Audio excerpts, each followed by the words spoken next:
Assalamualaikum warahmatullahi wabarakatuh. Pada kesempatan kali ini, Santri Story akan membahas tentang Perang Salib, salah satu perang yang paling terkenal sepanjang sejarah. Meletusnya Perang Salib tidak hanya sekedar saling memperebutkan kota suci Yerusalem. Lebih dari itu, Perang Salib dianggap sebagai perang suci antara dua agama terbesar, yakni agama Islam dan agama Kristen. Banyak faktor yang terjadi, seperti faktor politik, sosial, ekonomi, sampai klaim kebenaran keyakinan masing-masing antara penganut agama Islam dan penganut agama Kristen. Semua bermula pada tahun 1070. Saat itu Yerusalem diambil dari Bani Saljuk Turki, kemudian dilanjutkan setahun sesudahnya.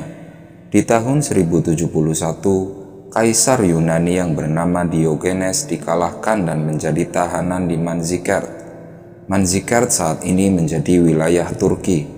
Hingga kemudian seluruh wilayah Suriah dan wilayah Asia menjadi milik Bani Saljuk. Dan tidak ada satupun kota-kota di Asia yang dikuasai oleh pasukan Kristen. Dalam catatan sejarah, Perang Salib terjadi hingga 8 kali dalam kurun periode yang berbeda.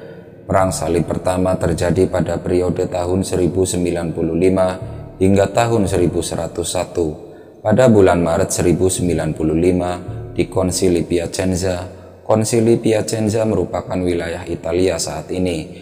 Duta besar yang dikirim oleh Kaisar Bizantium yang bernama Alexius Comnenus atau yang lebih dikenal dengan nama Alexius I meminta bantuan untuk mempertahankan kerajaannya melawan Turki Saljuk. Sedangkan di Konsili Clermont, Paus Urbanus II meminta seluruh umat Kristen untuk bergabung dalam perang menghadapi pasukan Islam Turki Saljuk. Tak tanggung-tanggung, Paus Urbanus II memberikan jaminan kepada siapapun yang ikut serta dan mati saat Perang Salib bahwa mereka akan masuk surga walaupun mempunyai banyak dosa pada masa lalu. Hingga akhirnya, setelah turun ke medan perang, tentara Salib atau pasukan Kristen berhasil mengalahkan dua pasukan besar Turki di kota Dorilem dan di kota Antioquia. Dan pada tahun 1099, akhirnya pasukan Kristen berhasil merebut Yerusalem dan menciptakan negara-negara tentara Salib kecil yang menjadi bagian dari kerajaan Yerusalem. Itulah peristiwa pertama Perang Salib yang terjadi dalam kurun waktu 6 tahun. Kemudian dilanjutkan pada peristiwa kedua, pasca Perang Salib pertama yang terjadi di tahun 1095 hingga tahun 1101, umat Muslim dan umat Kristen hidup berdampingan di Tanah Suci Yerusalem. Hingga suatu ketika, tentara Islam yang dipimpin oleh Imad ad-Din Zaini atau yang lebih dikenal dengan nama Imaduddin Zaini berhasil merebut Aleppo dan Edessa yang merupakan wilayah pasukan tentara Kristen. Kekalahan yang diderita tentara Kristen di wilayah Aleppo dan Edessa yang memaksa kembalinya meletusnya Perang Salib kedua. Paus Eugenius III menyerukan Perang Salib kedua pada tanggal 1 Maret 1145 dan Perang Salib baru ini didukung oleh berbagai pengkhotbah dari kalangan umat Kristen. Tentu yang paling terkenal adalah Bernardus dari Clairvaux. Di bawah pimpinan Raja Louis ke-7 dan Konrad III, pasukan tentara Kristen gagal mencapai keberhasilan dalam menghadapi umat Islam yang di bawah pimpinan Imaduddin Zaini. Dan 5 tahun peperangan yang terjadi di Perang Salib kedua akhirnya memaksa tentara pasukan Kristen di bawah pimpinan Raja Louis VII dan Konrad III kembali ke negaranya masing-masing dengan kepala tertunduk tak berdaya akibat kekalahan yang dideritanya. Setelah kegagalan tentara Salib di Perang Salib kedua terjadi, menyebabkan mental pasukan tentara Kristen jatuh, dan tidak sedikit dari tentara Kristen yang bahkan sampai meninggalkan agamanya karena menganggap bahwa Tuhan meninggalkan mereka di dalam peperangan. Hingga pada akhirnya di tahun 1187, pasukan umat Islam di bawah pimpinan Sultan Saladin atau lebih dikenal dengan nama Salahuddin Al-Ayyubi, salah satu panglima Islam paling dikenal dan terbesar sepanjang sejarah. Nama aslinya adalah Yusuf bin Najmuddin Al-Ayyubi. Karir militernya dimulai saat dia menjadi pasukan di bawah komando pamannya sendiri yang bernama Sirkuh. Salahuddin Al-Ayyubi hampir mengikuti semua pertempuran di bawah komando pamannya. Ia mulai dikenal sejak berhasil mengalahkan pasukan musuh di kota Hug dari Kaisarea dalam pertempuran di dekat kawasan Sungai Nil. Karena prestasinya yang menonjol, ia kemudian diangkat menjadi kepala pasukan militer Muslim di Mesir pada tahun 1169. 13 tahun setelah Salahuddin Al-Ayyubi diangkat menjadi kepala pasukan militer Muslim, ia mendirikan dinasti Ayyubiyah dan telah bersiap untuk kembali merebut Yerusalem dari para tentara Kristen.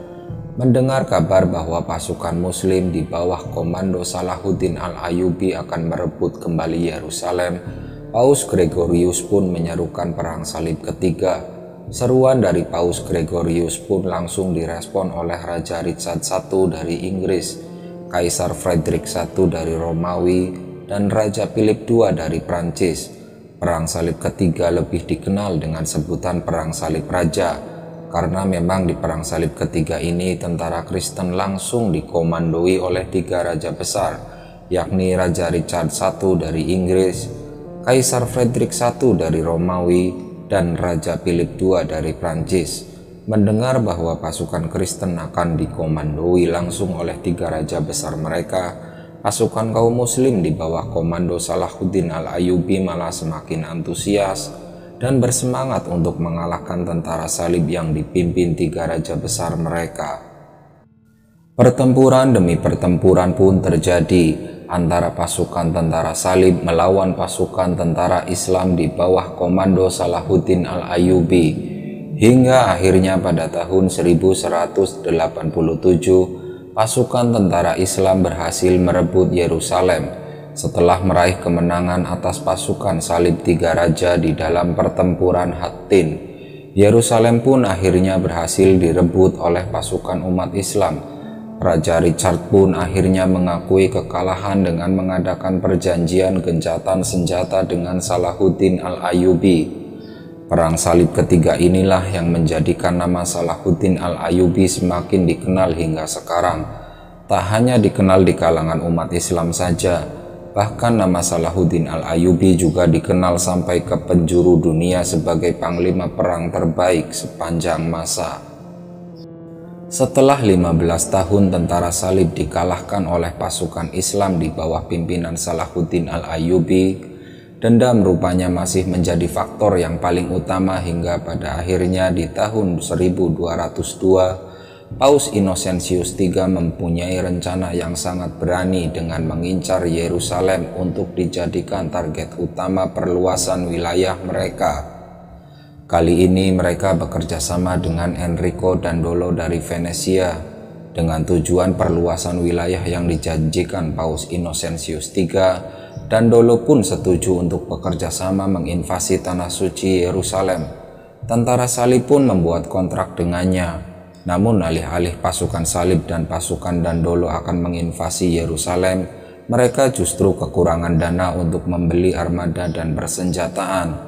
Karena terbatasnya armada perang dan persenjataan, Dandolo dan tentara salib pun sepakat untuk lebih memilih menginvasi Bizantium dengan kota Zara. Ternyata strategi pasukan Dandolo dan pasukan salib untuk menginvasi Bizantium sangat tidak terduga oleh pasukan umat muslim hingga akhirnya Bizantium pun berhasil diduduki pasukan salib dan pasukan Enrico Dandolo. Dan 15 tahun setelah pasukan salib dan pasukan Enrico Dandolo berhasil menguasai wilayah Bizantium, para petinggi gereja mempunyai rencana kembali untuk menguasai wilayah Yerusalem, karena memang target mereka yang utama adalah Yerusalem. Pada periode pertama Perang Salib kelima ini, para pasukan salib mayoritas berasal dari negara Hungaria dan Austria, didukung dengan pasukan lain yang berasal dari Prancis, Italia, dan negara-negara Eropa yang lain. Serangan pertama diarahkan di kota Damietta, Mesir pada tahun 1219. Mereka berhasil menduduki kota ini karena memang kota ini bukan sebagai kota yang banyak dikuasai oleh tentara Muslim. Rencana pun akhirnya kembali dibuat untuk menyerang salah satu pusat kota tentara Muslim, yakni Kairo. Untuk kemudian setelah menguasai Kairo, barulah pasukan salib bertolak untuk menyerang Yerusalem. Alih-alih rencana pasukan tentara salib untuk menguasai Yerusalem, pada saat mereka menyerang Kairo saja mereka sudah lari kocar-kacir menghadapi pasukan Muslim di bawah pimpinan Sultan Ayyubiyah Al-Kamil, dan pasukan salib pun dapat ditaklukkan dengan mudahnya oleh para pasukan Muslim. Mendengar kabar bahwa perang salib kelima menderita kekalahan di Kairo, Mesir, ternyata tak membuat kesombongan negara-negara di Eropa hilang. Rencana untuk kembali menyerang pasukan Muslim di Yerusalem pun kembali dikobarkan. Kali ini, inisiatornya adalah Kaisar Frederick II. Seakan lupa dengan nasib pendahulunya yang juga menderita kekalahan ketika menghadapi pasukan Muslim. Ya, Kaisar Frederick I dulu menderita kekalahan total pada saat menghadapi pasukan Sultan Salahuddin Al-Ayyubi di Perang Salib ketiga, dengan ambisi besar untuk menunjukkan kalau Kaisar Frederick II lebih hebat dari Kaisar Frederick I. Akhirnya pasukan tentara salib pun diberangkatkan pada tahun 1228. Kaisar Frederick II berjanji di hadapan para rakyat dan tentaranya untuk membawa pulang kemenangan dan merebut kembali Yerusalem. Rencana matang dan janji Kaisar Frederick II untuk mendapatkan kemenangan dan merebut Yerusalem pun pupus di tengah jalan. Belum sempat sampai di wilayah Yerusalem, pasukan salib di bawah pimpinan Frederick II terserang suatu wabah penyakit. Banyak dari pasukan mereka yang mati terkena wabah tersebut. Alhasil, Frederick II pun memutuskan untuk kembali ke Italia sebelum mereka berhasil mencapai wilayah Yerusalem. Masih dengan rencana dan tujuan yang sama, yaitu membebaskan seluruh wilayah Yerusalem dari tangan pasukan Muslim.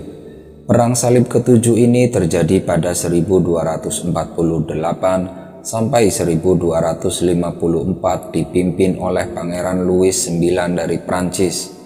Lagi-lagi pihak gereja menyerukan semangat perang untuk kembali merebut Yerusalem dan mendukung penuh Pangeran Louis IX. Namun kali ini berbeda dengan periode-periode perang salib sebelumnya. Banyak kerajaan-kerajaan di Eropa yang kurang antusias menyambut seruan untuk gereja tersebut. Bahkan masyarakatnya pun tidak bersemangat dalam menjalankan misi perang salib ke-7 ini. Masyarakat sudah terlalu sering mendengar kabar kekalahan yang diderita oleh kerajaan-kerajaan Eropa, sehingga menganggap menguasai Yerusalem sebagai misi yang mustahil dan omong kosong. Dengan minimnya dukungan dari kerajaan-kerajaan Eropa lain, Pangeran Louis IX tetap memutuskan berperang melawan pasukan Muslim di Yerusalem, dengan harapan dia dapat mengalahkan pasukan Muslim dan berhasil merebut Yerusalem.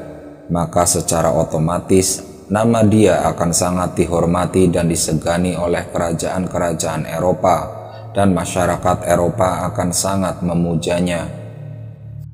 Namun impian dari Pangeran Louis tidaklah semudah itu, karena kali ini pasukan Islam dipimpin oleh sederet jenderal-jenderal dan panglima perang yang sangat tangguh.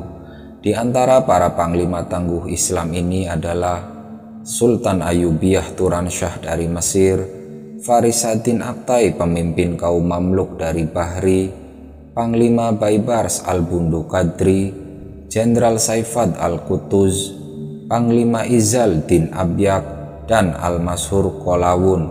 Dan terbukti pasukan umat Islam di bawah panji-panji petinggi militer ini membuat pasukan salib pimpinan Louis IX tak bisa berkutik di medan pertempuran.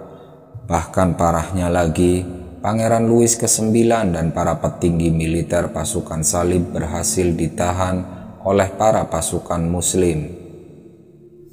Kekalahan yang diderita pada Perang Salib ke-7 rupanya tidak membuat bangsa-bangsa Eropa jera. Walaupun Louis IX merasa bersalah pada kegagalannya di Perang Salib ke-7 karena sempat ditahan oleh pasukan umat Islam, malah menjadi motivasi bagi dirinya untuk kembali melakukan ekspedisi pasukan salib ke wilayah Yerusalem. Di tahun 1270, Louis IX sendiri sudah menginjak usia 56 tahun, namun masih dengan semangat yang tinggi untuk menebus kesalahannya. Hal itu sebenarnya sangat bertentangan dengan proses yang telah disepakati bersama antara pasukan salib dengan tentara muslim. Louis IX lalu berangkat dari wilayah bagian selatan Prancis bersama dengan jumlah pasukannya yang sangat besar dan mengarahkan kapal-kapal mereka ke pesisir Afrika. Namun naas bagi Louis IX dan pasukan salib, ternyata iklim di Afrika sedang sangat buruk. Tidak adanya air bersih untuk kebutuhan mereka membuat banyak tentara salib yang mati akibat dehidrasi dan kelaparan. Ditambah serangan wabah penyakit yang semakin memperparah kondisi kesehatan Louis IX dan pasukan salib. Bahkan Louis IX akhirnya menghembuskan nafas terakhirnya setelah dia juga terserang wabah penyakit. Dan akhirnya ekspedisi Perang Salib ke-8 pun kembali mengalami kegagalan sebelum mereka bertemu dengan pasukan muslim.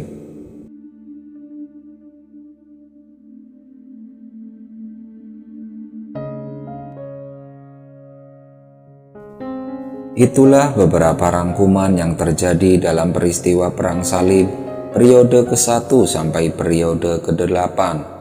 Jika dirasa video kami bermanfaat, jangan lupa untuk subscribe channel Santri Story. Wassalamualaikum warahmatullahi wabarakatuh.